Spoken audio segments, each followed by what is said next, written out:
Doctor यो रंग अच्छे करण जी दवा त दे। सुबह शाम खीर पी पाणे अच्छो थी वञे। तोखे डॉक्टर कंहिं कयो आहे ॾे? छा थियो? खीर पीअण सां रंग अच्छो थिया त पोइ मैं जो बच्चो कारो छो आहे? दर्जन वीचारनि ते त वॾो असरु थियो आहे, छो त मथां ईद अचण वारी आहे।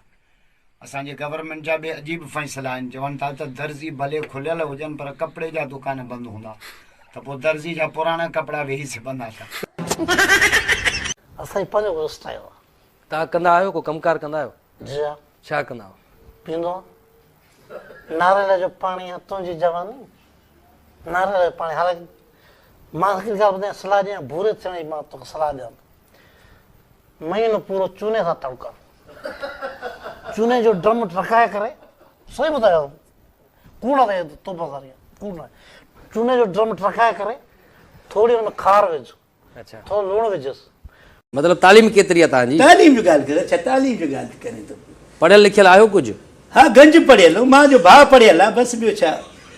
भाउ पर रिपोर्टर तव्हां थींदो, पढ़ियल भाउ आहे। बाबा लिखंदो उहो न, मां त ॻाल्हाइण जो मूंखे टॉकिंग पावर आहे न।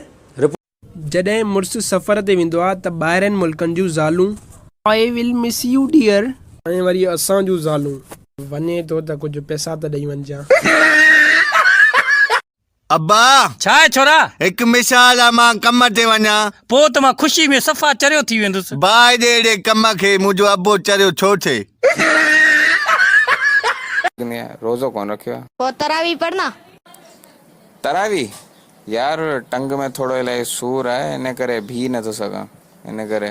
वो अफ्तारियत कान कंदा आहिनि। अफ्तारी त कंदसि भा, हाणे काफ़र थोड़ी को आहियां भा।